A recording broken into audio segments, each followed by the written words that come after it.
Muy buenas tardes. Hoy vamos a revisar de manera panorámica lo que sucede con aquello que necesariamente han terminado desarrollando las bacterias a lo largo de miles de millones de años.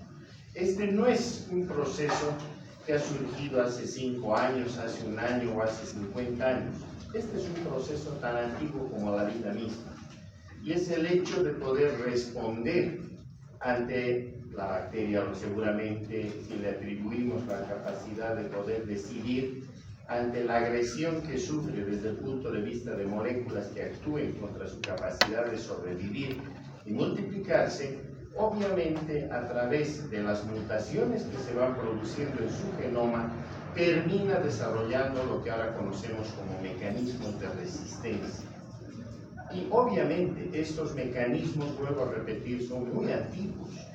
No se olviden que las bacterias interactúan en el medio ambiente con los mohos, por ejemplo, con los hongos, que estos van produciendo una serie de sustancias antibióticas. Y han visto ustedes que buena parte de lo que llamamos como antibióticos provienen, por lo menos en inicio, como origen, a partir de lo que son los hongos o los mohos. También a partir de las propias bacterias. Es así entonces de que, por ejemplo, bacterias gram negativas tienen la capacidad de producir determinadas sustancias, algunas las conocemos como colicinas, y estas se encargan, por ejemplo, en este caso, de interferir con las bacterias gram positivas, no las permiten desarrollar en la totalidad que pudieran hacerlo. Por lo tanto, hay equilibrios que se van dando. Y estos equilibrios serían rotos peligrosamente si es que una de las especies o una familia se impusiera sobre el resto, ¿verdad? Acá sigue siendo un sistema básicamente a la manera de Darwin, en otras palabras, aquello que aprendimos con él y que se ha convertido, nunca vamos a decir en un dogma, pero sí en un pilar fundamental de la biología actual, de la biología contemporánea, por ende, de la microbiología y obviamente de la medicina, que esto gira alrededor de la teoría de la evolución, pues se cumple también en las bacterias y ustedes van a ver cómo se cumple de una manera espectacular. Por lo tanto, lo único que han tenido que hacer los microorganismos es modificarse genéticamente, adaptarse a los medios ambientes que se iban cada vez modificando más y por otra parte, además, desarrollar una carrera armamentista. Así como los países se arman para eventualmente defenderse, lo mismo hacen las bacterias, van acumulando mutaciones que eventualmente pudieran ser perjudiciales, pero que cuando se enfrentan a determinados antibióticos, estas mutaciones les permiten sobrevivir al mundo bacteriano y eventualmente poder continuar con sus ciclos. En otras palabras, sobrevivir, en otras palabras, llevar adelante su metabolismo y desde ya pasar sus copias genéticas a la próxima generación. Esa es la idea, ¿de acuerdo? Así que por eso en esta charla vamos a mirar panorámicamente qué hacen las bacterias para poder evadir la acción de los antibióticos. Y el día miércoles vamos a ver los mecanismos de resistencia en las bacterias gram positivas y el día viernes vamos a ver los mecanismos de resistencia en las bacterias gram negativas, con lo cual hemos cerrado el círculo de la resistencia a los antibióticos. Pero permítame además decirles que este es un problema que evidentemente en estos últimos años ha ido alcanzando cada vez sitiales muchísimo más importantes, sitiales de preocupación para quienes nos movemos en el mundo de las ciencias biomédicas. Y esto es porque lamentablemente en la medida que hemos venido utilizando mal los antibióticos y en la medida que también la población utiliza mal los antibióticos y en una medida global en la que ya hemos visto lamentablemente hay una serie de factores que influyen para que estas moléculas no sean utilizadas correctamente, esto termina modificando el sistema biológico, aumenta la presión selectiva y eso hace que emergen más mutantes resistentes de lo normal. Por lo tanto, hoy por hoy estamos batallando duramente con este problema A ustedes les va a tocar vivir una etapa muy, muy difícil porque día que pasa los microorganismos avanzan cada vez más hacia las resistencias absolutas y esto es lógicamente algo que nos tiene que asustar porque tenemos que enfrentarnos en los hospitales a pacientes de quienes aislamos bacterias que cuando corremos los antibiogramas prácticamente muestran ya resistencias totales, lo que llamamos panresistencias. Y esto es tremendo porque nos dejan sin opciones para poder utilizar antibióticos, más aún cuando estas bacterias son aisladas a partir de infecciones que circulan dentro de los hospitales, las famosas infecciones asociadas a la atención en salud, lo que antes llamábamos como infecciones nosocomiales, ¿de acuerdo? Por eso es de que estamos obligados cada vez a introducirnos más. Y la ventaja, les decía, es en el caso de ustedes, la mirada que tienen ya es desde el punto de vista molecular y esto nos facilita mucho el poder ir caminando sobre los pasos que vamos a seguir, ¿de acuerdo? Así que vamos para adelante. Lo primero que tenemos que hacer es definir, ¿verdad?, qué es la resistencia, pero a esto hay dos posibilidades sobre las cuales giramos. La primera, la resistencia vista clínicamente, y la otra, la resistencia vista microbiológicamente. De lejos, la clínica es la más importante, porque está en este caso orientada hacia lo que va a pasar con los pacientes, sus bacterias que estén provocando las infecciones y obviamente aquellos fenómenos que nosotros pudiéramos detectar. Y ahí tienen entonces la definición de lo que es la resistencia desde el punto de vista clínico. Parece una definición bastante grande, pero en los hechos es más bien bastante concreta. Aquí están sintetizados muchísimos trabajos publicados a la fecha y que lo único que hemos tratado es de conjuncionar aquellos criterios que nos parecían los más acertados.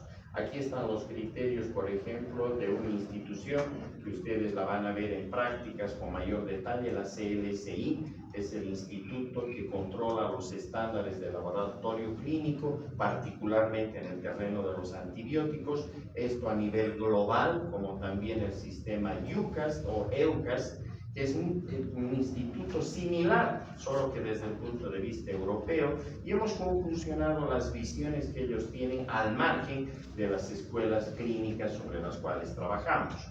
Dice aquel potencial proceso, claro que sí, ¿verdad? Basta que las bacterias tengan en sus genomas DNA y ya sabemos que este DNA se va modificando continuamente, que hay tasas de mutación que lógicamente siguen estas bacterias, donde algunas de estas mutaciones pueden conducir a que se modifiquen los sitios blancos donde deben actuar los antibióticos o que no puedan ingresar estos al interior de la bacteria o que sean expulsados estos antibióticos ni bien estén pasando las cubiertas externas de las bacterias, es decir, una serie de procesos que se pueden haber desarrollado gracias a esas mutaciones. Y obviamente todo esto permite que las bacterias no se vayan a inhibir o destruir, una vez más, el efecto bacteriostático o el efecto bactericida, ¿verdad? Sobre todo en su interacción con los antibióticos, prediciendo fallas terapéuticas. En otras palabras, podemos prescribir frente a un cuadro infeccioso un determinado antibiótico y lamentablemente en los hechos vemos que este no va a funcionar, no hay mejoría clínica de nuestros pacientes. Debemos en todo caso atenernos a lo que nos diga el laboratorio de microbiología y sobre todo las pruebas de sensibilidad y resistencia, que las veremos con calma en la medida que pasamos la asignatura y sobre todo cuando veamos los contenidos prácticos. Esto supone entonces que laboratorialmente vamos a tener respuestas intermedias o respuestas de resistencia. Y en este caso asumimos que las bacterias, si van a responder a los antibióticos, las llamamos sensibles. Si no lo van a hacer, las llamamos resistentes. Y una zona que podríamos decir limítrofe es la zona intermedia, que es un paso de la sensibilidad hacia la resistencia.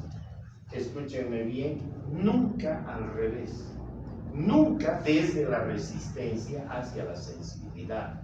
Una bacteria, cuando compra su pasaje hacia la resistencia, es un pasaje solo de ida, no es un pasaje de ida y vuelta, ¿de acuerdo? Así que cuando una bacteria llega finalmente hasta la resistencia, no va a retornar a los terrenos de la sensibilidad. Se supone que era sensible en un determinado momento, en un paso paulatino llega a un comportamiento intermedio, que es una especie de frontera, y de ahí pasa hacia la resistencia, ¿de acuerdo?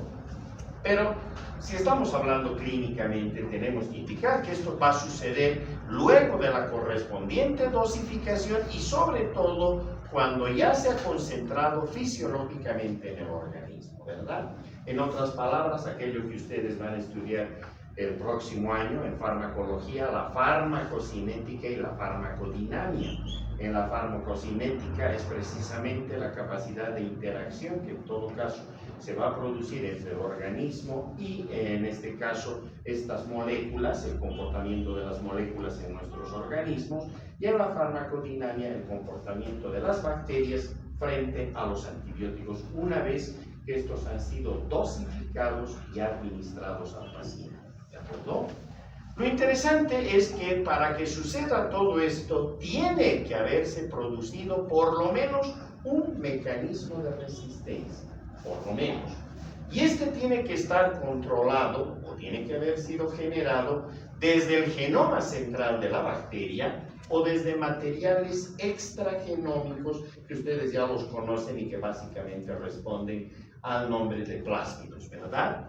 Obviamente esto va a modificar ostensiblemente los puntos de corte. Recuerdan nuestra charla de concentración inhibitoria mínima, ¿verdad? Esos puntos de corte cada vez se van a ir haciendo mucho más altos hasta que llegamos a un instante en que si nosotros intentáramos dar con ese punto de corte o concentración inhibitoria mínima una dosificación de ese antibiótico, veríamos que no va a haber respuesta por parte del microorganismo y lo que es peor, se van a empezar a producir efectos colaterales adversos. Habíamos tomado en su momento el ejemplo del cloranfenicol, es un excelente antibiótico y pese a que en este momento está ausente de nuestro país, ha disminuido la posibilidad de la venta de este antibiótico porque no está llegando el problema social, el problema político, el problema económico por el que atraviesa el país, está impidiendo que muchos antibióticos se estén limitando en su llegada, entre ellos el cloranfenicol.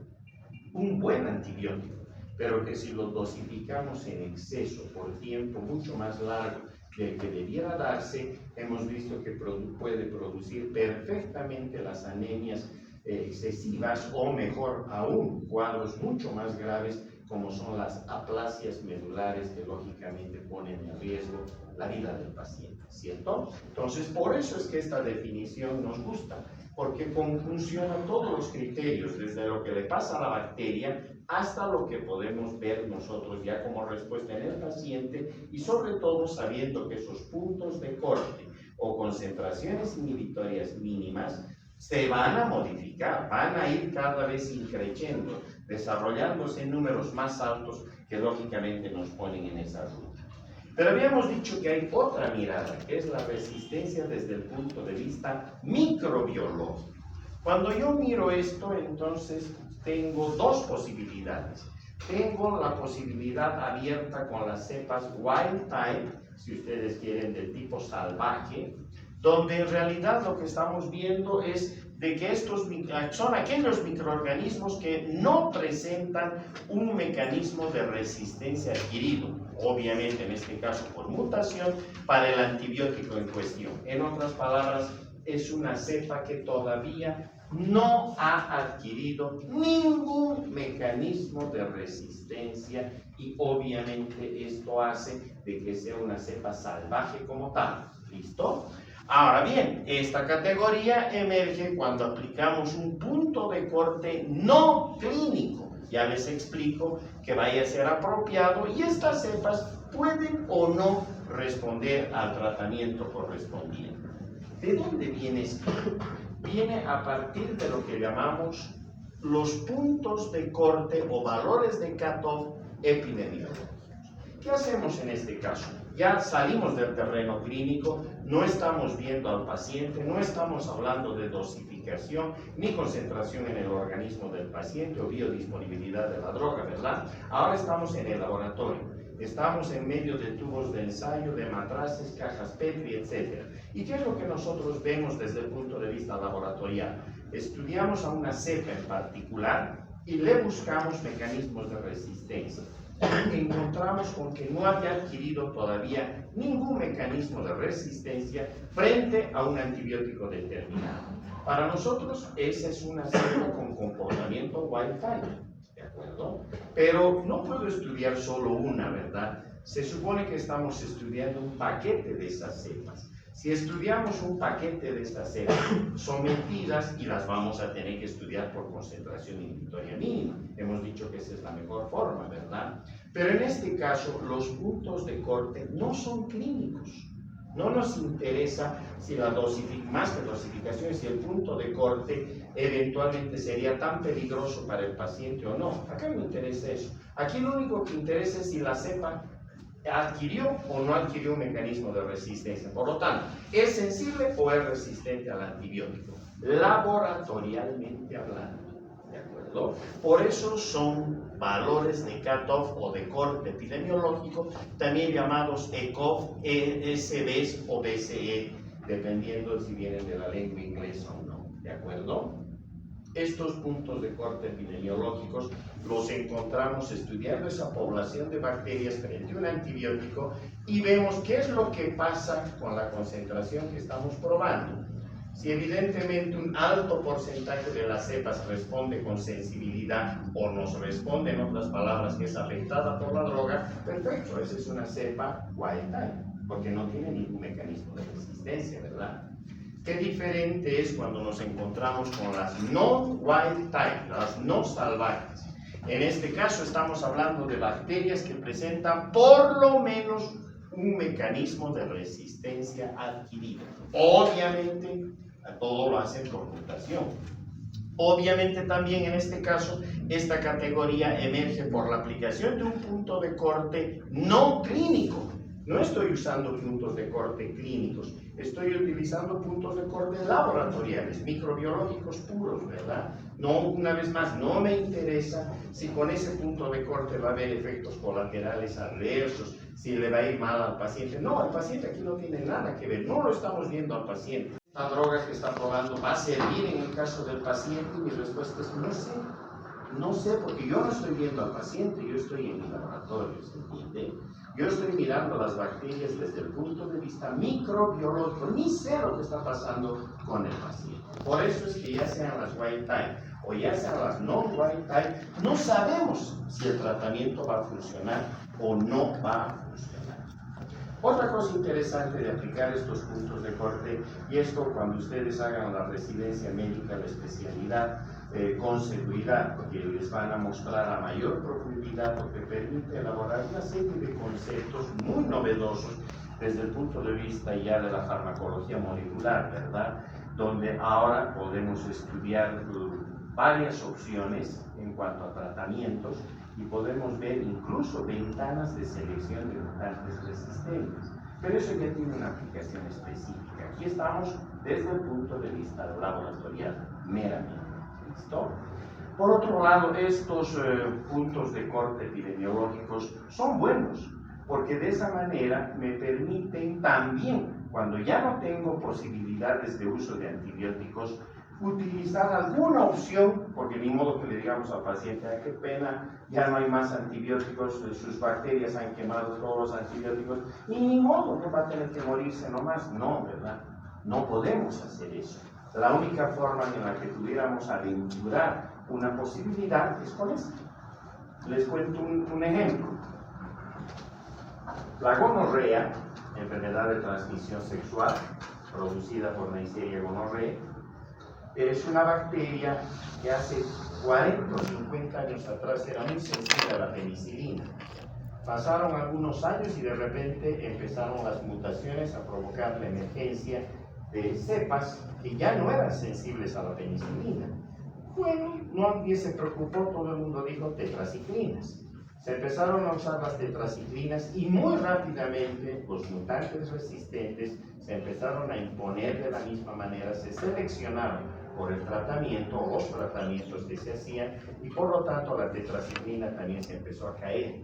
Entonces dijimos, no nos asustamos, tenemos la ciprofloxacina, una fluoroquinolona, y durante años hemos usado esta fluoroquinolona hasta que de la misma manera se seleccionaron mutantes resistentes y se nos cayeron las fluoroquinolonas. Pero tampoco nos hemos asustado porque nos quedaba una última opción, que es una cefalosporina de tercera generación, la ceftriaxona. Con una dosis de ceftriaxona, la gonorrea estaba curada, ¿de acuerdo?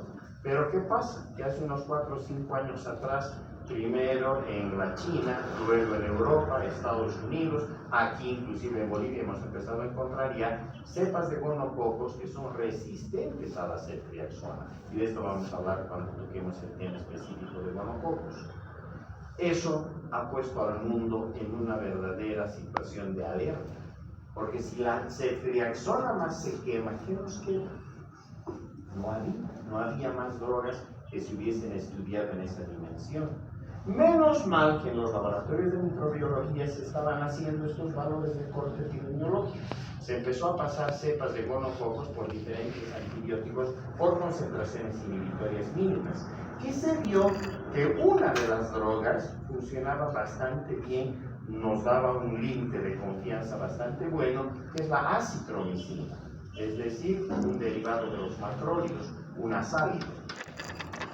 No era la opción como para decir va a funcionar, porque repito, esto es un laboratorio, ¿verdad? Nadie puede apostar a que esto iba a funcionar con los pacientes, pero a nada. Entonces se dijo, se han corrido los valores de corte epidemiológico, la acitromicina puede ser una opción, los gonococos todavía son cepas wild type frente a la acitromicina, ¿por qué no probamos esto? Y entonces se asoció, que es lo que ahora se hace, ceftriaxona más acitromicina, y el resultado fue espectacular. De ser un punto de corte epidemiológico, ahora ya es un punto de corte clínico. Ahora en las tablas para hacer concentración inhibitoria mínima clínicas ya está la acitromicina, ¿de acuerdo? Obviamente entonces nos da la opción de que nosotros podamos elegir ciertas drogas, pasarlas por este sistema, sin saber si va a funcionar o no, pero por lo menos tener una opción guardada, ¿se entiende? O varias opciones guardadas, para que alguna de estas pueda ser utilizada y con la experiencia clínica que ustedes logren con esas drogas, digan si funciona o no funciona. ¿Se entendió? Listo. El origen de la resistencia hemos dicho que viene desde lo que es lo cromosomal, en otras palabras, mutaciones que se van a dar a nivel de diversas regiones del genoma de la bacteria, y que esto hace que fenotípicamente el efecto de que miramos el fenotipo hace que el sitio de acción se modifique. Si se modifica el sitio de acción, allí donde debiera actuar el antibiótico, pues cuando este llega ya no cumple su función, ¿verdad? La otra es que haya mutaciones que cambian regulaciones genéticas, por ejemplo, una hiperproducción. Hay bacterias que están fabricando beta-lactamasas basalmente, normalmente, pero lo hacen en tan pequeña cantidad que no le alcanza para quemar a los beta-lactámicos. Qué diferente es cuando hay mutaciones, y eso lo estudiaremos el viernes. Cuando se suelta el freno de mano de la producción de beta-lactamasas y estas aumentan en cantidad tanta que terminan quemando a los beta-lactámicos sin mayor problema. Ha habido un fenómeno que ha modificado la regulación de esas enzimas. O la otra, optimizar. Como vamos a ver, hay bacterias que pueden perfectamente utilizar bombas de eflujo y con estas sacan metabolitos, entre otros a los propios antibióticos. No hay problema, pero cuando de repente estas bombas se hacen muy eficientes, ahí viene el peligro por detrás, porque pueden empezar a expulsar antibióticos sin mayor inconveniente. Y la otra opción es lo extracromosomal, ¿verdad? Ustedes ya han visto en genética bacteriana, pueden ser debidas fundamentalmente a plásmidos. Estos de lejos son los más importantes. Le siguen en importancia los transposones, ¿recuerdan? Y finalmente los integrones. La resistencia entonces se debe básicamente, si estamos hablando de fuera del genoma de la bacteria, a plásmidos, a transposones que también pueden ir al genoma central y desde ya a integrones. Desde esta perspectiva, entonces, ya está el origen desde dónde se va a empezar todo este ciclo de resistencia hacia los antibióticos. Las mutaciones se van a dar en sus niveles, obviamente. Veamos el primer mecanismo. El primer mecanismo clásicamente es el de la impermeabilidad. En otras palabras, las bacterias van a modificar sus cubiertas externas. Por ejemplo, hay una modificación en sus porinas y al haber esta modificación ya no van a pasar eficientemente los betalactámicos tal cual lo hacían. Acá ustedes ya están viendo el modelo de una bacteria típicamente gram negativa, ¿verdad? Típicamente. Ahí están sus lipopolisacáridos, su membrana interna o exterior, las porinas, el péptido glicano, aquí en este caso el espacio periclástico y su membrana celular, ¿cierto? Las modificaciones se van a dar a nivel de las porinas. Pero veámoslo con un dibujo animado, siempre es mejor, ¿verdad? Aquí está el antibiótico. Aquí están las porinas, deberían atravesar todo lo que significa la cubierta o pared de la bacteria, pasar la membrana citoplasmática y llegar al citoplasma, por ejemplo, dependiendo de la droga que sea, ¿verdad? Si es, vamos a suponer, un aminoglucósido o cualquier otro que actúe sobre los ribosomas, tiene que llegar hasta aquí. Si son betalactámicos, tienen que trabajar sobre el péptido glicano, ¿verdad? Bueno, esto es lo que pasa entonces normalmente, la droga pasa y llega allí donde debe actuar. Pero ¿qué pasa cuando hay mutaciones que modifican las porinas? Cambian la configuración de las porinas, cambian incluso la secuencia de aminoácidos de las proteínas que arman estas porinas. Se modifica el sistema de cargas eléctricas y por lo tanto ahora cuando el antibiótico va a pasar, se encuentra con que la porina se ha modificado tanto que ya no puede ser. El resultado es resistencia. La bacteria se echa impermeable, ¿cierto? Muy bien. Nuestra próxima posibilidad es que las bacterias aumenten la concentración de cationes bivalentes en su superficie. Ustedes han aprendido que las bacterias, tanto gram positivas como gram negativas, a nivel de la superficie de sus paredes tienen cargas negativas, ¿cierto?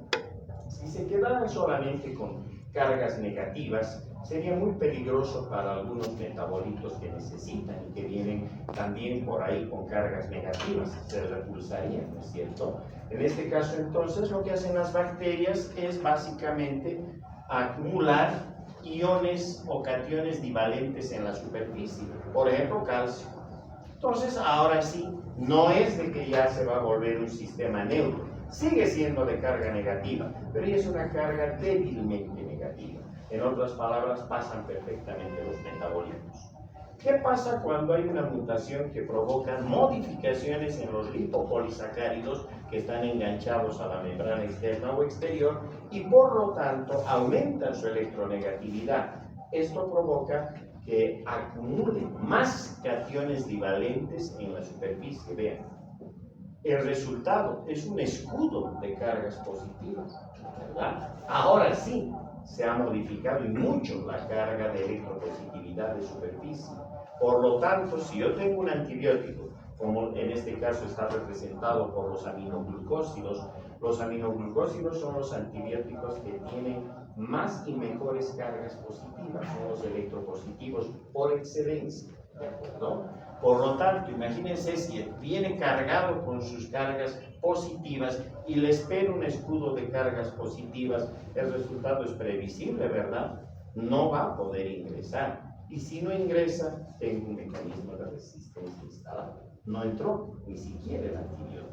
Por lo tanto, ahí está mi alteración o modificación o aumento en los cationes divalentes de superficie. Ahora vamos a interferir con el transporte de la droga y para ello tengo las famosas bombas de Eldur. Ya ni se fijen en los antibióticos, funciona con todos los antibióticos, ¿de acuerdo? Veamos también en una lámina. Aquí está nuestro antibiótico, miren ustedes lo que le va a pasar.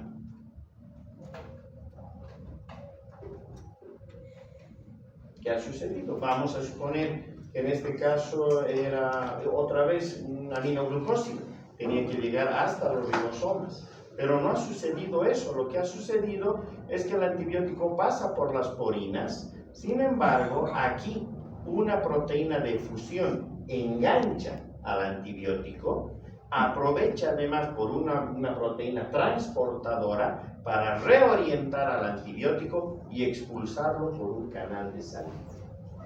¿No? Los españoles le llaman a esto también los sistemas de expulsión activa. Ellos evitan el término de bombas de flujo. Su equivalente para ellos es expulsión activa. Es perfecto también, porque evidentemente están expulsando al antibiótico. Ni siquiera llegó a donde debía llegar. Sacó al antibiótico de donde debía estar, ¿no es cierto? Pero lo hacen además siempre con un gran gasto de energía, gran gasto de ATP. Obviamente, por eso es un mecanismo de expulsión activa, o también, si ustedes quieren, y eso es lo que más prima en el planeta, el hecho de hablar de bombas de flujo optimizadas. Ahora ya vamos a actuar desde adentro, es decir, a las mutaciones van a provocar cambios en los sitios de acción. Por ejemplo, se van a modificar las PBPs, ya sabemos lo que son. Si se modifican las PBPs, obviamente salta la resistencia a los beta-lactámicos. O se modifican enzimas, el caso de la dihidroteroatosintetasa, y por lo tanto salta la resistencia a las sulfonamidas. O se modifica otra enzima, la dihidrofolato reductasa, y salta la resistencia a la trimetoprina. Veámoslo también con imágenes, siempre es mejor, ¿verdad? Nuestro clásico ejemplo a partir de la lámina del libro de llaves, recuerdan el péptido glicano, ¿cierto? Solamente para que recuerden, ahí están las transpeptidasas, las transglicosidasas y las carboxipeptidasas que hacen que precisamente se puedan producir, hemos dicho, los puentes, recuerdan, de pentaglicina entre el tercer y cuarto aminoácidos, ¿verdad? Aquí están las PBPs clásicas, las que tienen las bacterias como promedio, si ustedes quieren. Tienen a la PBPA1A, la PBP1B, la PBP2, la PBP3, la PBP4, la PBP5 y la PBP6. Estas son, si ustedes quieren, la carga de PBPs estándar promedio para las bacterias. Hay algunas modificaciones en algunas, pero son modificaciones que hacen al género, a la especie. Generalmente esas son las PBPs que encontramos como enzimas en lo que corresponde a los procesos de transpeptidación que se dan en el péptido glicano. Pero esta es la PBP.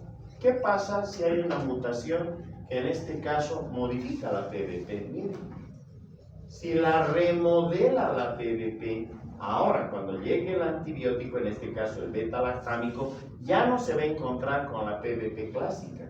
Esta ha sido modificada, ¿no es cierto? Se han modificado los sitios de acción donde deberían, recuerden ustedes la charla de beta-lactámicos, donde deberían encajar perfectamente, en este caso el beta-lactámico con la PBP. Como la PBP por una mutación, varias mutaciones, se han modificado, se han remodelado, cuando llegan ahora los beta-lactámicos ya no reconocen esas PBPs modificadas, ¿listo?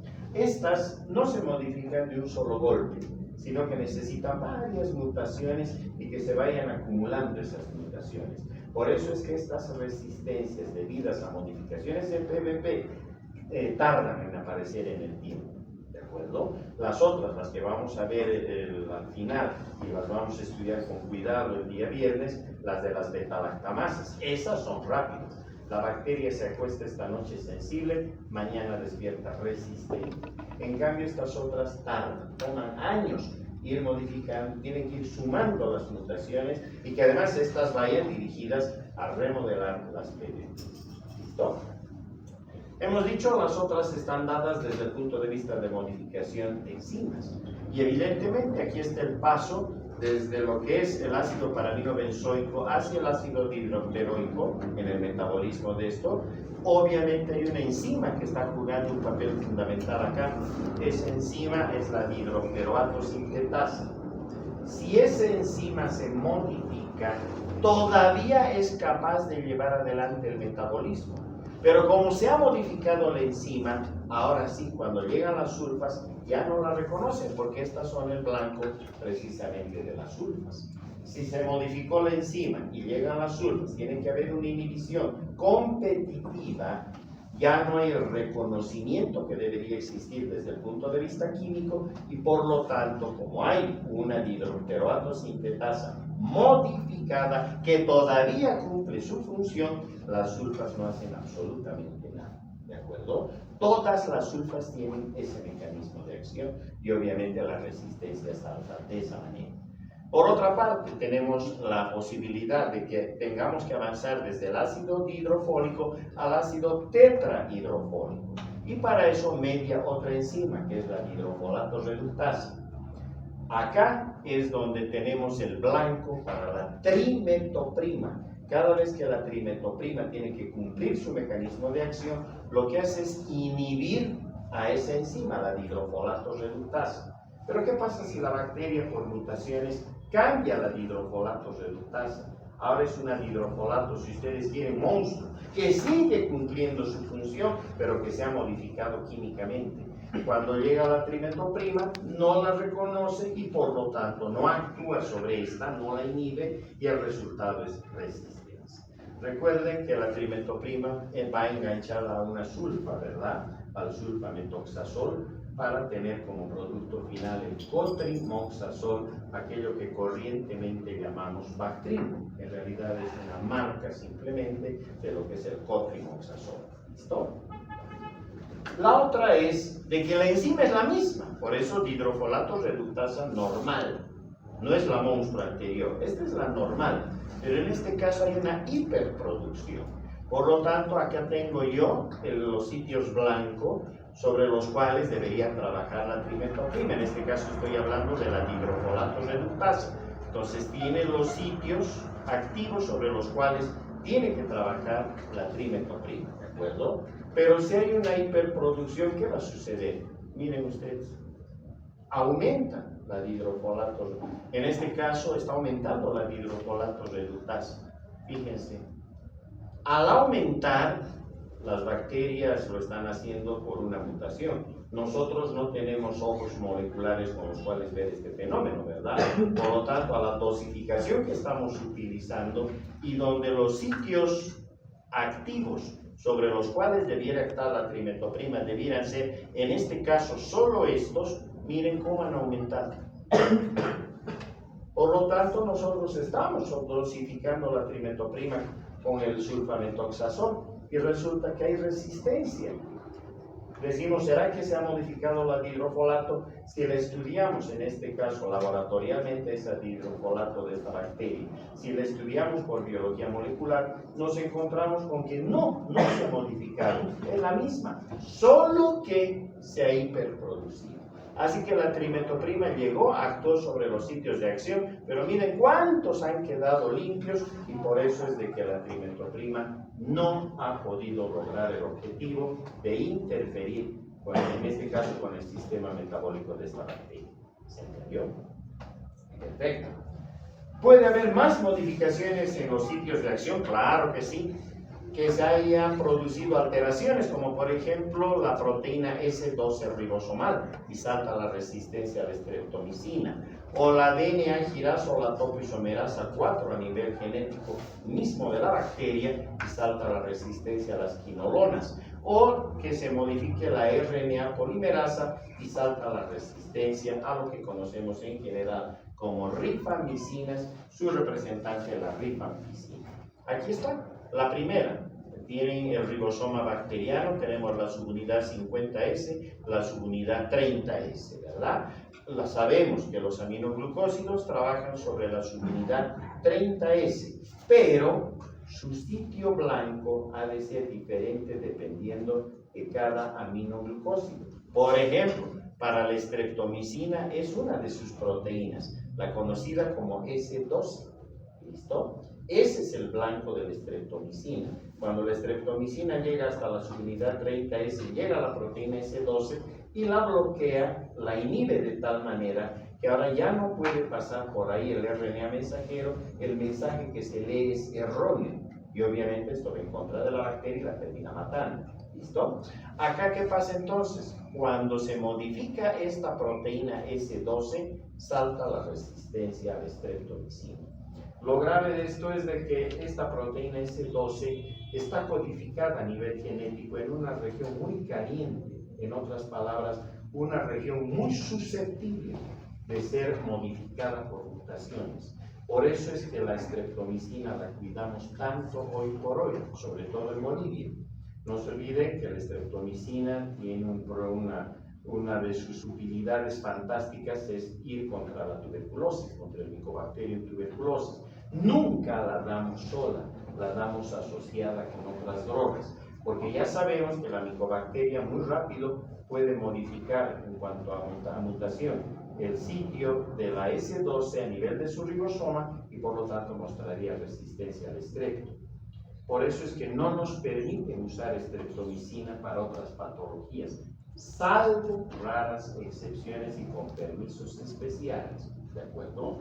Hace muchos años, en la época en la que sus papás eran jóvenes, se utilizaba el combiótico, que era la unión de la penicilina más streptomicina para los problemas bronquiales, etcétera, que no tenían nada que ver con la tuberculosis. Hasta que descubrimos que evidentemente estas bacterias muy rápidamente podían modificar su proteína S12 y por lo tanto la resistencia a la streptomicina era muy veloz. Por eso es que se dejó de producir el famoso combiótico y la streptomicina se guardó en el Programa Nacional de Tuberculosis ya solo para ser utilizada en casos de tuberculosis y siempre unida a otras drogas. ¿De acuerdo? En este caso, para la DNA girasa o la topoisomerasa 4 son las enzimas, y aquí está el DNA de la bacteria, que se encargan de dar la vuelta, la torsión fisiológica del DNA, pero además se encargan de comprimir, de superenrollar el DNA. No solo eso, también le permiten abrirse al DNA, que las dos cadenas se puedan abrir cuando las bacterias tienen que entrar a sus procesos de multiplicación o fisión binaria. Y funcionan las dos enzimas, tanto la DNA girasa como la topoisomerasa 4, que con seguridad ya lo han visto en genética bacteriana. En este caso, entonces, ahí está el blanco para las quinolonas, sea la que sea.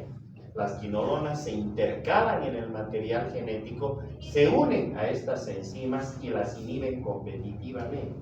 Pero, ¿qué pasa cuando las bacterias modifican estas enzimas? Siguen cumpliendo su función, pero ya están modificadas químicamente. Ahora llegan las quinolonas, se intercalan en el DNA, pero ya no le hacen nada a estas enzimas porque se han modificado químicamente. No hay la inhibición competitiva y por lo tanto la bacteria responde como si nada le estuviese pasando, en otras palabras, con resistencia. ¿Listo? La tercera es la RNA polimerasa. Ustedes saben que en la burbuja, en este caso de transcripción, en otras palabras, aquí está el DNA de la bacteria, se tiene que abrir, ¿no es cierto? Este sistema bicatenario, se arma la burbuja de transcripción y a partir de uno de los brazos del DNA se copia el RNA mensajero. ¿Recuerdan? Eso es la transcripción, ¿verdad? En este caso, aquí está el blanco para la rifampicina. La rifampicina se encarga de bloquear a la RNA polimerasa DNA dependiente, que es la enzima con la cual empieza a crecer, a armarse, a formularse este RNA mensajero, ¿de acuerdo? Por lo tanto, si esto a la inversa, si las bacterias modifican su RNA polimerasa, la modifican químicamente y sigue cumpliendo su función, cuando llega la rifampicina, ya no reconoce a esa RNA polimerasa DNA dependiente que está modificada y por lo tanto salta la resistencia a la rifampicina. La otra es que siguen modificando su sitio de acción, pero esta vez lo hacen incorporando cosas nuevas. Las bacterias son muy fashion, entonces les gusta incorporar cosas nuevas. ¿De acuerdo? Una de ellas es de que los estafilococos, por ejemplo, los veremos el día miércoles, tienen la capacidad de organizar una nueva PBP, la PBP2A. Captan una nueva PBP, en este caso la información genética, para poder armar una nueva PBP, la 2A.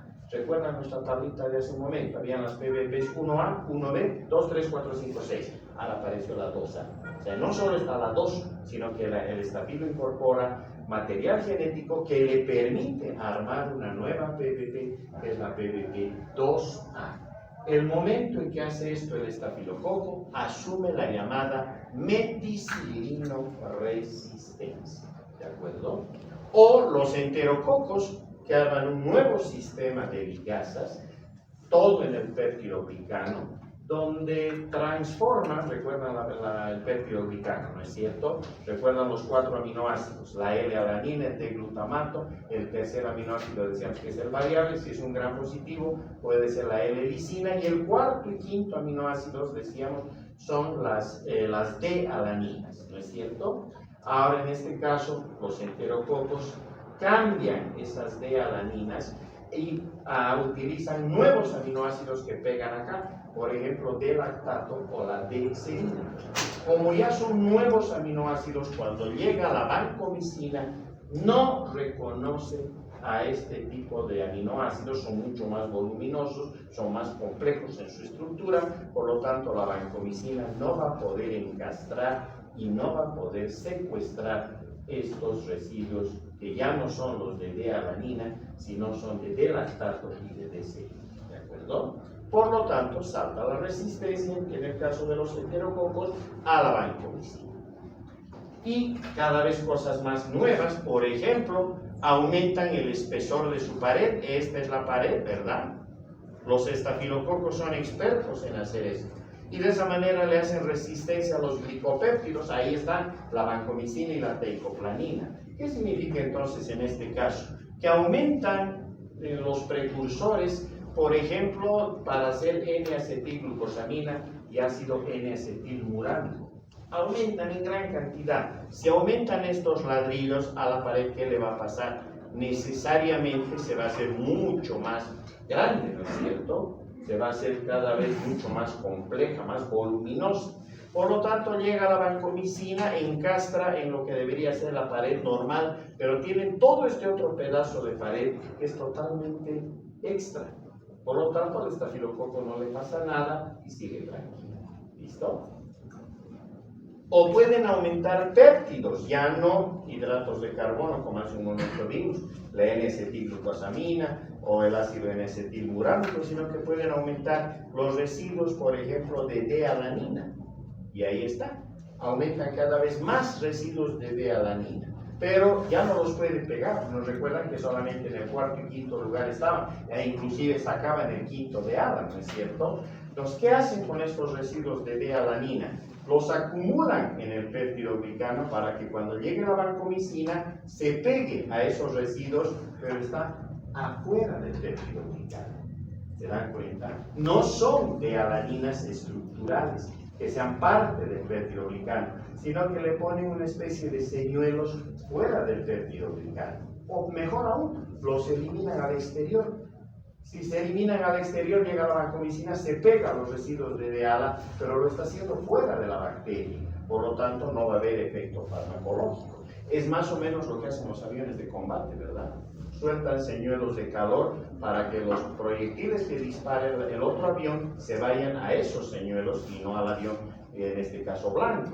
Lo mismo hace el estafilococo, suelta señuelos de D-alanina y la vancomicina, la teicoplanina se van a ir a ligar, a pegar a esos residuos de D-ala y no llegan a la bacteria y por lo tanto la resistencia queda establecida. La otra opción es la metilación. Normalmente se producen procesos de metilación para proteger el ribosoma y sobre todo para proteger tanto el RNA como el DNA.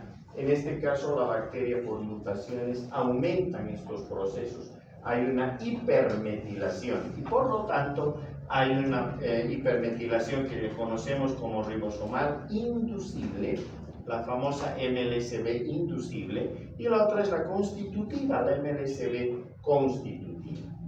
El resultado de esto, para que nos quede claro, acá se arma una triple resistencia. Y nos damos cuenta que es triple porque macrólidos, lincosamidas y estreptograminas del grupo B. ¿Por qué? Por hipermetilación. Punto.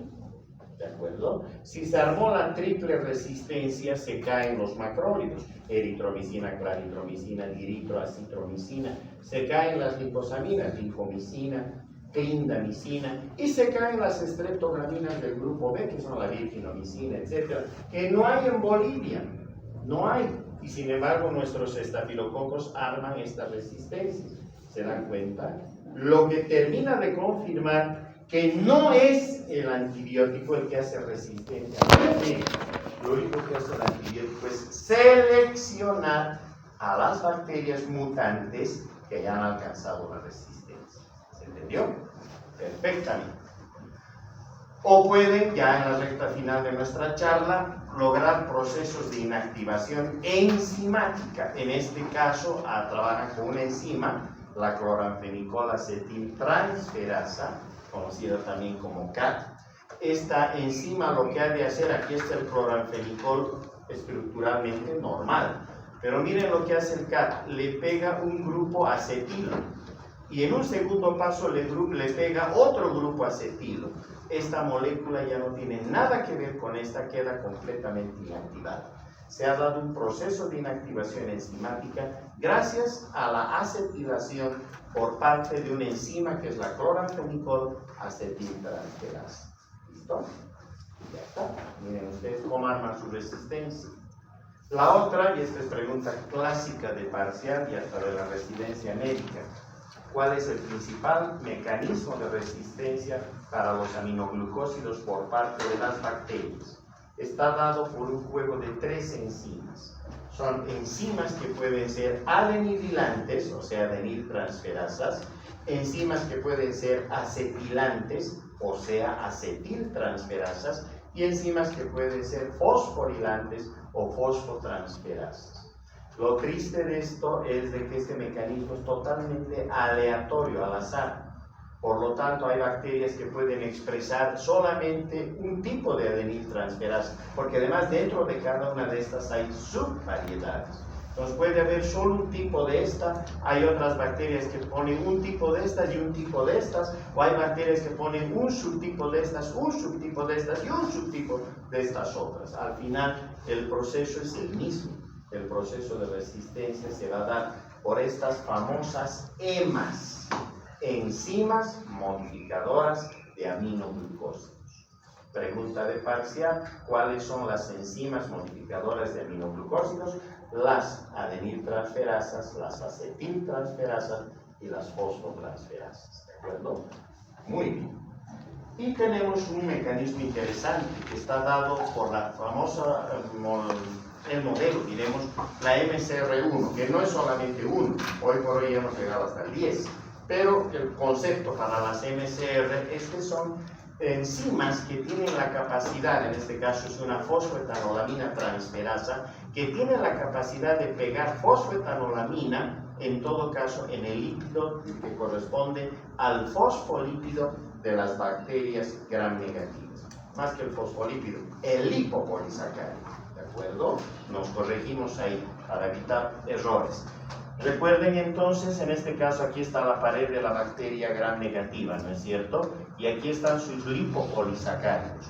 Por mutaciones que se dan, y en este caso por transferencia de material plasmídico, o puede ser también por material cromosomal, esto puede originar que enzimas del tipo de la fosfoetanolamina transferasa le termine pegando una fosfoetanolamina al lipopolisacárido y con eso alcanzamos la resistencia al colistin o colistina, que esa es la peor de las resistencias, porque cuando una bacteria llega hasta allí se vuelve pan resistente, o sea, quemó todos los antibióticos en el camino.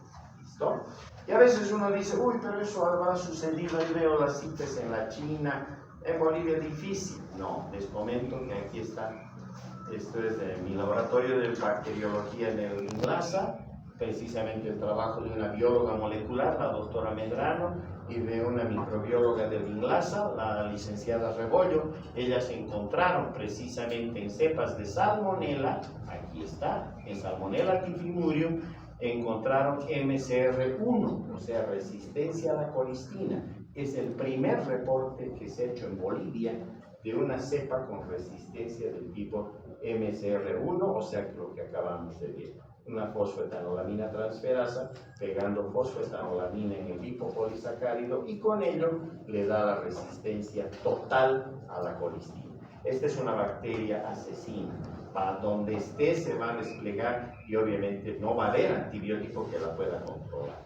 ¿De acuerdo? Contra eso van a tener que pelear. Y el modelo, ya el llamaremos top en el jet set de la resistencia bacteriana, está dada por las beta-lactamasas. ¿Cómo no? Si por ello nos vamos a dedicar todo un día solo a beta-lactamasas, porque estas beta-lactamasas tienen esa capacidad, ¿verdad?, de poder abrir los anillos beta-lactámicos, y al abrir los anillos beta-lactámicos los dejan completamente inactivos estos complejos moleculares y ya no tienen acción antibiótica. El ácido 6-aminopedicilánico, cuando se abre por acción de una beta-lactamasa, se convierte en ácido peniciloico, que es totalmente inactivo y ya no tiene acción sobre las bacterias. Este es el mecanismo estrella de lejos y al que nos vamos a abocar tanto el día miércoles en gram positivos como el día viernes, sobre todo en bacterias gram negativas. Y la última, porque es una novedad, viene desde el año 2017 y se ha ido cada vez confirmando más, es este modelo.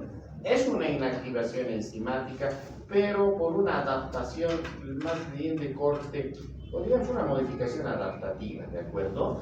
Miren, aquí está una bacteria gram negativa, aquí está su beta-lactamasa. Por eso es importante el espacio periplásmico, porque ahí las bacterias, por ejemplo, pueden guardar beta-lactamasas. Aquí está la beta-lactamasa. Y aquí está esta otra bacteria que no produce beta-lactamasas. Miren lo que va a hacer esta bacteria. Toma un poco de beta-lactamasa, se integra en el sistema de la membrana externa o exterior. Ambas se desprenden, van a la bacteria vecina, enganchan en su membrana externa y exterior y vacían la beta-lactamasa a su espacio periplásmico. No le están regalando los genes de resistencia, son tan amigas que le está dando directamente la beta-lactamasa. ¿Se entendió? Perfectamente. Ahora sí, cuando llegamos al final de este paneo general que hemos hecho de mecanismos, no nos queda otra que reconocer que evidentemente Fleming no se equivocó cuando en 1945, al recibir el Premio Nobel de Medicina junto a Cheney y Florey por el descubrimiento de la penicilina y los otros por la utilización clínica y producción, advertía que la penicilina aparece como no tóxica, de modo que no hay preocupación con sobredosis o intoxicar al paciente. Tenía toda la razón. Siguen siendo las drogas que corresponden a las aminopenicilinas las que tienen el rango, el margen de seguridad más alto posible, salvo las reacciones idiosincráticas de hipersensibilidad, ¿verdad? Por lo demás no hay problema. Sin embargo, él decía, puede existir el peligro de la subdosificación. Él era médico. Y así decía, no es difícil conseguir microorganismos que tengan resistencia a la penicilina en el laboratorio bacteriólogo, exponiéndolos a concentraciones no letales, pudiendo suceder lo mismo en el organismo. Con esta frase cerró su discurso de agradecimiento al recibir el premio Nobel. Esto era lo más importante. No le hicimos caso. Creímos que teníamos tantos antibióticos y tantas opciones para controlar infecciones que creíamos que esto no iba a suceder y hoy por hoy estamos viviendo una verdadera tragedia en relación a lo que corresponde a la resistencia. Eso es todo. Hasta el viernes.